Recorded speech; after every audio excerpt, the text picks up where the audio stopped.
salaamaaleykum mbokki internautes yi dal leen ak jàmm suñu site bi ñu leen di ñaan ngeen abonné te bës cloche notification bi ñu daal di wax aatu jëm ci ancien DAGE bu ministère des sports bi nga xam ne daal di nañ koy convoqué ay enquêtes yu bëri nag ñu daal di koy tijji sur des détournements de fonds publics. L'ancien directeur de l'administration générale et de l'équipement DAGE bu ministère des sports Mamadou Ngom Niang daal di nañ koy convoqué par la division des investigations criminelles pour une affaire encore entourée de mystère. Bi la convocation intervient dans un contexte boo xamante ne nii rek yi la autorité dañuy daal di poursuivre ay enquêtes yu bëri jëm ci détournement de fonds publics yoo xam ne rek dafa daal di lié ay acteurs de l'administration sportive sénégalaise. Mamadou Ngom Niang ñu daal di koy convoqué la même semaine bi nga xamante ne nii moom lañ daal di convoqué ki nga xam ne moo di Lat Diop di ancien directeur de la loterie nationale sénégalaise. Moom nag ñu war koo déglu ci ay accusations de détournement de deniers publics, extorsion de fonds et blanchiment de capitaux. ñu placé woon ko sous mandat de dépôt depuis septembre bi ñu weesu. Kii di Lat Diop nag mu nekk ab acteur central ci mbir moo xam ne dafa daal di secouer les institutions publiques. Bien que le lien exact entre les deux cas reste à établir, bëri na ci ay observateurs yoo xam ne rek dañoo daal di évoquer ay connexions possibles lu ci mel ni gestion des finances publiques sous le ministère des sports. Rapport de la Cour des comptes ñu daal di koy publier en 2021 sur les fonds force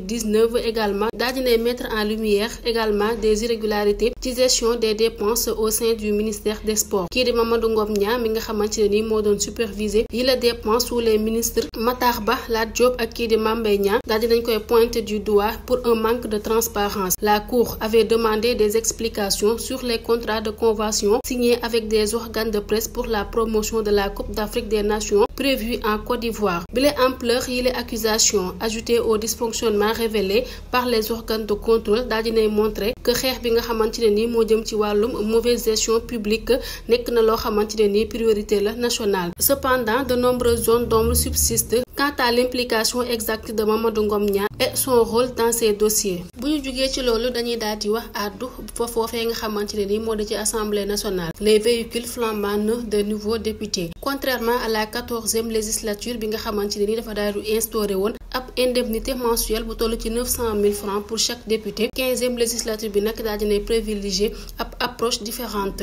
L'Assemblée nationale bi nga xamante ne nii kii di El Malick Ndiaye moo ko daal di jiite daal dina envisager équiper yi les nouveaux élus de véhicules, marquant ainsi une rupture avec l'ancien système. Bi les réformes daal di dugg ci volonté affichée bu nouveau président de l'Assemblée nationale mu di rompre avec l'héritage de la précédente législature. Ci 14e législature bi les institutions nag dafa daal di opté woon pour une indemnité de transport mensuelle de 900 000 francs par député plutôt que pour l'achat de véhicules. Ci atum 2024 bi les pratiques nag dafa daal di coûté woon lu toll ci 3 milliards de francs CFA mu di ab facture boo xamante ne nii rek dafa daal di appartenir désormais au passé. Au début de la 14e législature député bu ci nekk dina daal di jot ab indemnité mensuelle de transport ñu daal di koy fixer à 700 000 francs. Ca noonee nag bi la somme nag daal dinay am ab hausse ginnaaw benn wala ñaari weer d'exercice bi la somme daal dinay porté à 900 000 francs. Loolee nag ancien député bi moo ko daal di confirmer. Bi le montant ñu daal di koy maintenir jusqu'à la fin de la mandature. Même les nouveaux élus de la 15e législature fraîchement installés le 2 septembre 2024 ont perçu cette indemnité une seule fois, comme le rapportent des sources sous le journal L'Observateur. Ab député bu 15e législature bi daal dinay témoigner que ne rek benn yoon kese lañ daal di jot li nga xamante ne nii moo di somme bi mu ca yokku ne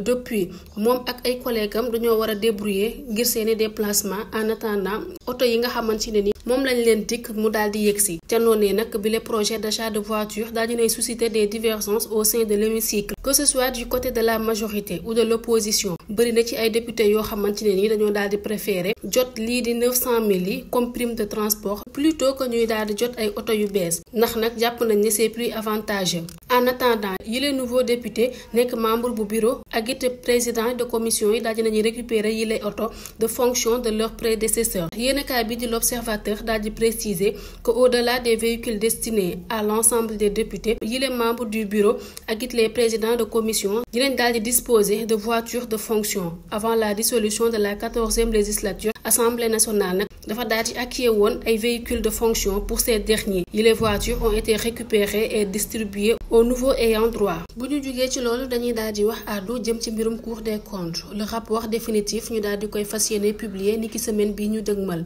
Rapport de la Cour des comptes wara disponible la semaine prochaine. Le ministre des Finances et du Budget daal dinay envoyé déjà les réponses au corps de contrôle. Bu ñu sukkandikoo ci ay sources bu RFM bi le rapport définitif dinañ ko daal di publier début février te it daal di édifier les Sénégalais sur la supposée falsification des chiffres de la dette et du déficit. Le 26 septembre 2024, le Premier ministre Ousmane Sonko daal dinay mettre les pieds dans le plat lors d'une conférence de presse historique sur l'état des lieux de la gouvernance du précédent régime. Muy wax na rek le régime du président Macky Sall a menti au peuple et aux partenaires en falsifiant les chiffres pour donner une image économique qui n'a rien à voir avec la vérité. Lolé nak moy kàddu ki nga xamanteni ni modi Ousmane Sonko. Le chef du gouvernement entouré des ministres de la justice, de l'économie et du ministre secrétaire général du gouvernement daal dina indiquer que les nouvelles autorités dañoo daal di am obligation dresser l'état des lieux de la situation héritée par notre régime. Booba ba légui polémique bi nak mu melni dafa daal di yokku ndax nak ay attaque ak ay contre-attaque daal dinay jóge fépp